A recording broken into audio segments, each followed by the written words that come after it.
Can you start off by introducing yourself?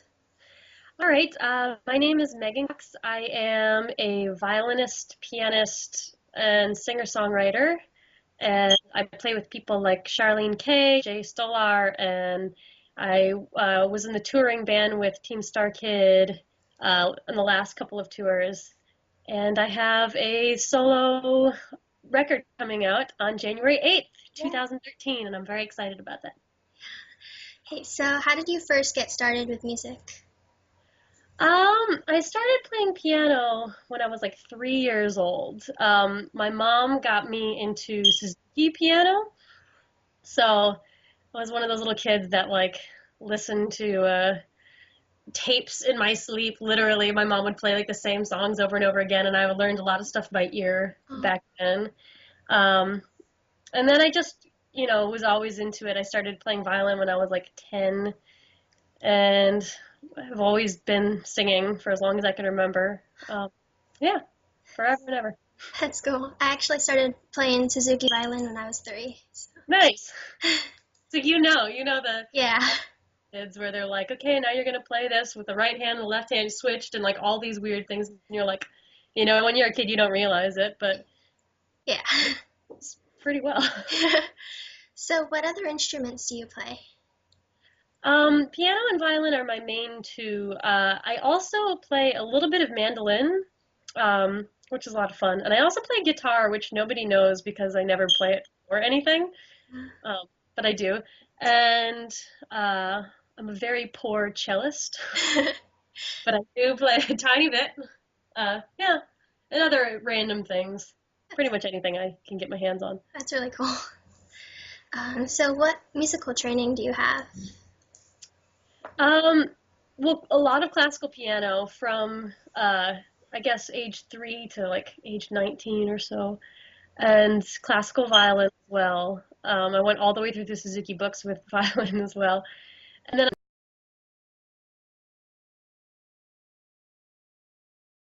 water. Okay. This is carbon in a Oh. bottle. It's not a turd. It looks like a turd, but it's not. It's carbon. Just realized that I was just like, "Ah, what is that? It filters your water. Oh, wow.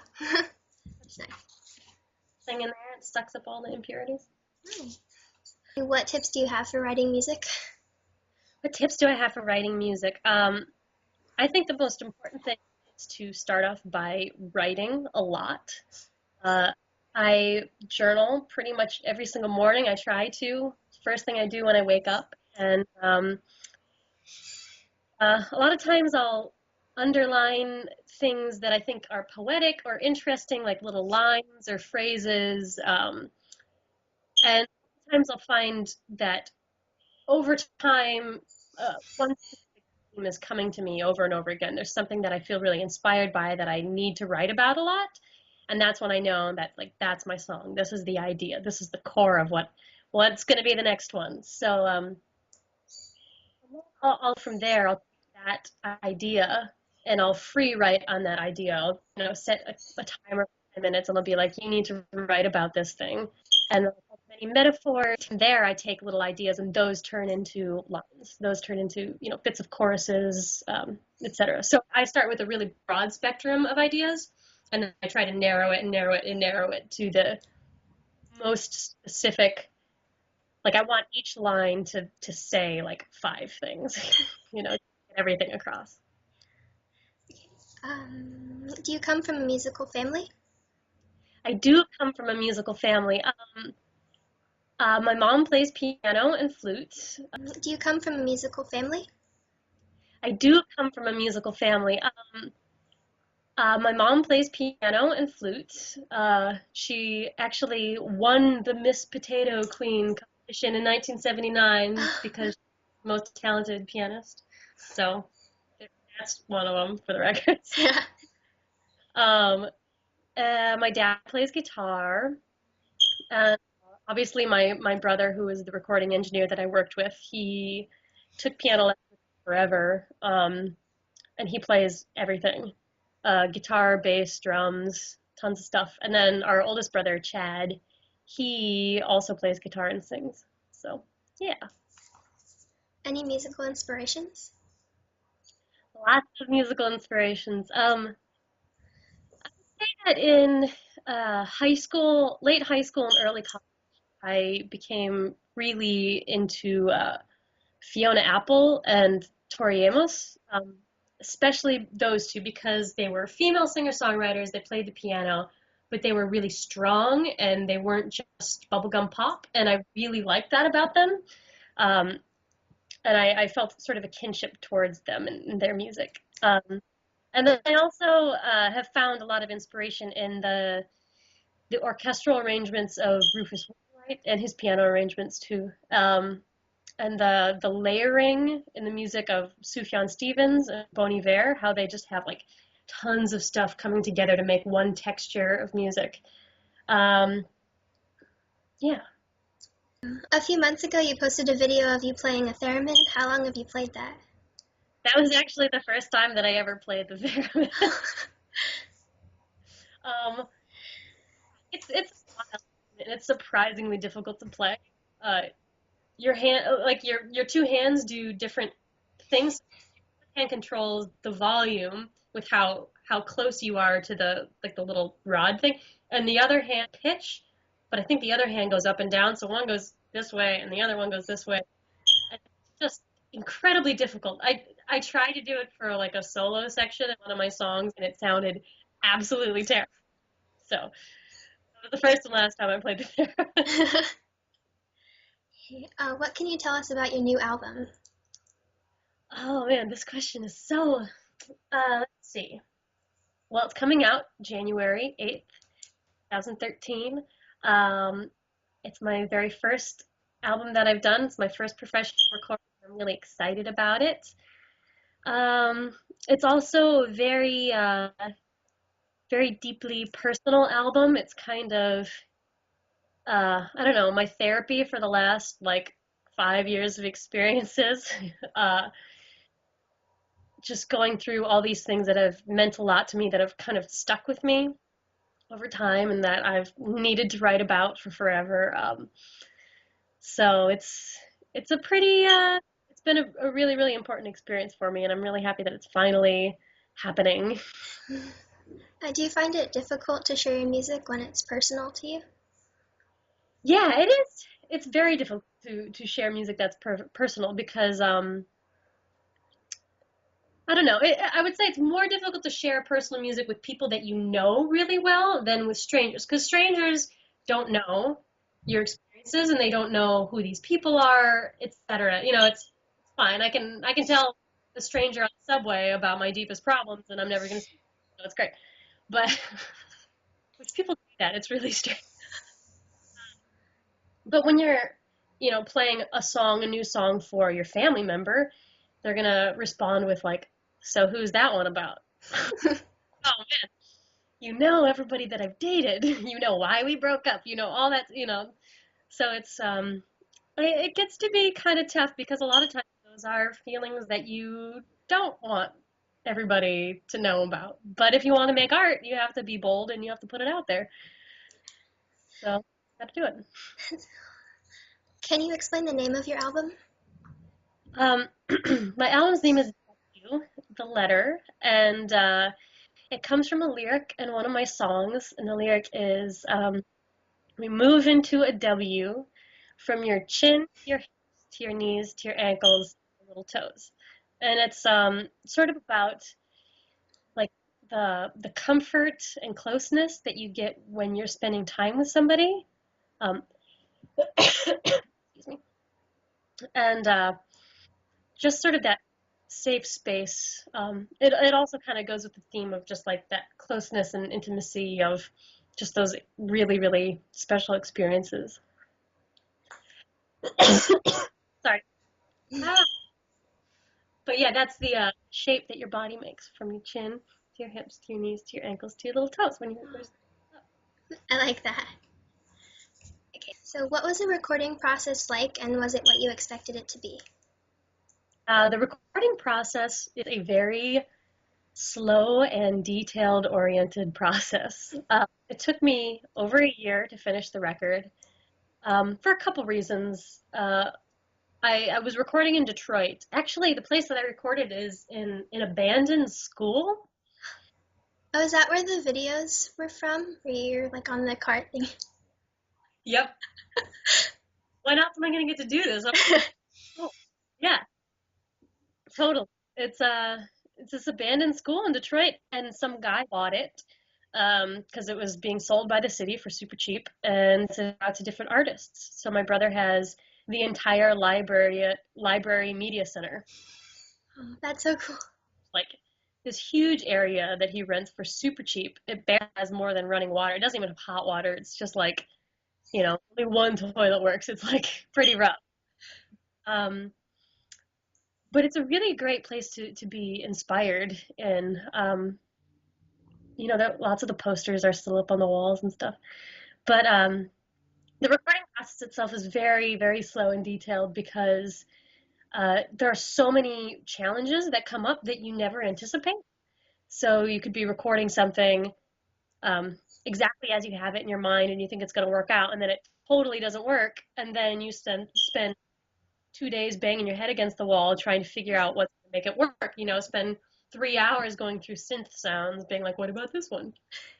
What about this? It's just like so many things go into it. Pretty much.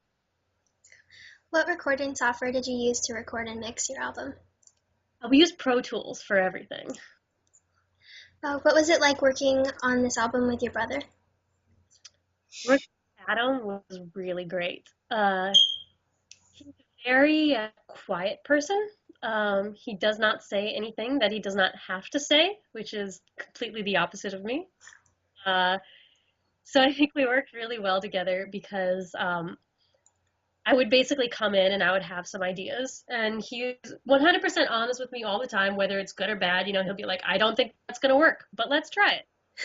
Or we would do something and he would be like, yeah, that's great. Or like, nope, not good. Let's try something else. And it's very, very no nonsense and very, he let me have a lot of artistic freedom with it, but he was always completely willing to suggest something or to tell me if something might be better in a different way or if it didn't work at all. And it was also really great to spend that time with my brother because we hadn't really been able to spend that much time together since we were kids. We weren't really friends through all high school, middle school because we were siblings. So yeah, it was like rediscovering something that's been there all along. All right. What advice do you have for aspiring musicians and songwriters? Um, this one's a really, really good one. First of all, you need to be good at what you're doing, right? So take your lessons. I mean, just be a sponge, go to lots of concerts and have friends who also do what you do and who love what you do and who listen to your dumb songs that you write, even if they're bad. It doesn't like as long as you have that like support system and you're always working towards it. But I would say the most important thing for musicians is to not let other people discourage you because a lot of people don't think that being a professional musician or artist of any sort is really a viable career option, but it is. I always tell people this and they can't believe it, but I would say probably 90% of the people that I know in New York that I hang out with are professional musicians only. Like that's all they do. I know dozens of people they tour and it's like, you hang out with people and you're like, what, where have you been? Where have you been touring? Like, it's really great. Um, but people are so willing to discourage you. They're going to ask you like, how are you going to pay your bills? Why do you think you're any better than anybody else? There are so many musicians who are struggling to make it, and they're, like, why do you think you're gonna get the gigs and they're not? And it's really tough to convince people that it for you it doesn't need to be just a hobby. It doesn't need to be just an after hours sort of thing. That for you think that you are good enough and that you're talented enough and that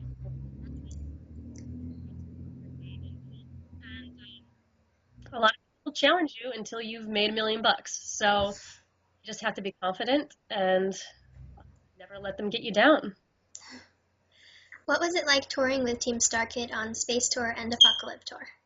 Oh, it was so fun. It's pretty much the most I've ever had in a month. It's like adrenaline, ringing fun. Man, it's like just imagine the most high energy, entertaining people that you've ever met, like 24 hours a day.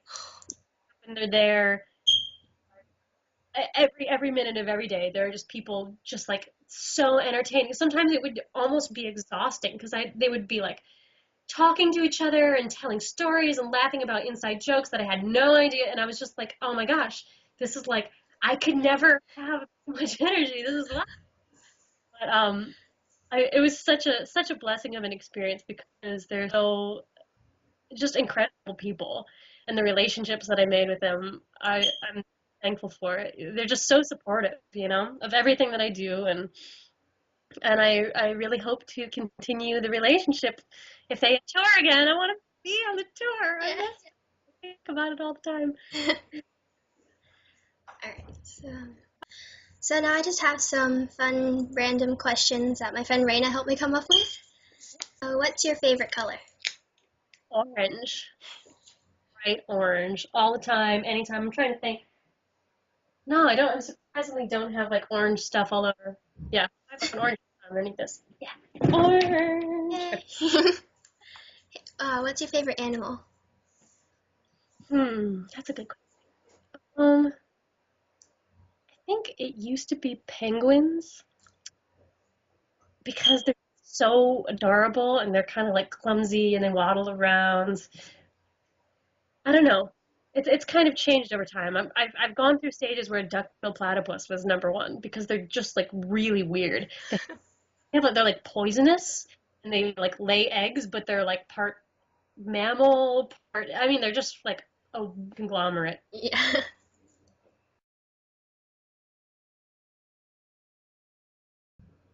I don't think I have a favorite word.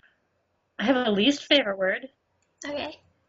The worst word in the world is pamphlet. Such an ugly word. Pamphlet. Bleh. Stand it. Favorite book? Probably The Artist's Way by Julia Cameron. I don't know if you've ever heard of it, but it's incredible. It changed my life. It's a course in creative self-recovery, and it just really helped me, I don't know, gain confidence in being an artist and like being like, yeah, I'm gonna do this, no matter what anybody else says. Favorite movie? Hmm, probably Wayne's World. It's so great every time. Yeah, Wayne's World's definitely gotta be it. Favorite TV show? Um, I had a really big Sex and the City stage in college where I watched every single episode in order from the first to the last. Yeah, that's definitely number one. I think it was the show that inspired me to move to New York, honestly. What was your favorite school subject? Definitely one of the music ones. I took so probably choir or orchestra. Favorite snack? Cheese. Yeah, cheese. Are you a Harry Potter fan? You know what? I've never read the books. Oh. Everybody always like, are you kidding me? How could you not have read them? And I'm just like, I just haven't. I feel like it's one of those things that I'm ready for it because I know that I'm gonna like become obsessed and not be able to stop once I start. So I need to wait until I have like 6 weeks where I'm not doing anything. Yeah. And I'm like, okay, I'm not on tour. Like, let's go. Have you seen the movies? No, I haven't. But I probably only seen like 100 movies in my life. I don't really watch a lot of movies. Okay. What song is currently stuck in your head? That's my own song. That's a show tonight. So I was just practicing it. It's the W line in it. Oh. It's called. You guys will hear it soon. Oh, I'm excited for your album. Oh, thanks. Me too. Okay, what would be your weapon of choice in a zombie apocalypse? Man, maybe something like, I don't know. I guess you gotta kill them, right? I was thinking like acid. You could just put acid on them, but I don't think that would hurt them because they're already all like. Um, maybe like a really, really long spear, so I could just like from really far away. Yeah. So they don't bite me. So there's a video on Charlene's YouTube channel of you two singing a German song. Do you speak any German or any other languages? You know what? I had to take French, German, and Italian in school and college because I was a voice major and we had to sing in all those languages. But the one that I speak the best is Italian. I lived in Italy for a summer and did that whole study abroad sort of thing. Oh, So, yeah. other than music, what are some of your hobbies? I'm really, really into running and I like to read a lot. Mostly books about running and food. And I also love cooking. I'm pretty much, I'm kind of a health nut. So I like to just like receive as much information as possible and then try to put it into practice. When you were a kid, what did you want to be when you grew up? Did you always want to be a musician? When I was really little, I wanted to be a teacher, but I knew that I was going to be a musician by like eighth grade. That was sort of the turning point for me. Um, yeah, after that, I was just like, why do I need to take all these other classes? I'm not going to be a musician. So, Okay, so then just one last question that I have all is, right. other than your album, do you have any upcoming plans for your music? I'm hoping to do a music video in February. I have two ideas for music videos that I want to do. And they're very like time sensitive. I want them to be in the winter, so I guess I would have to do it when it was really cold out and snowy and all that kind of stuff. So hopefully that'll be happening. And then I kind of want to do a tour this summer of my own, which would be really awesome, but I don't have any idea of how I would do that. I think it would be a pretty big undertaking, but yeah, I definitely want to go out at least for like a week or two. Yeah, Yeah. that was a big Uh, cool. Thank you so much for doing this. Welcome. Thank you. It was really fun.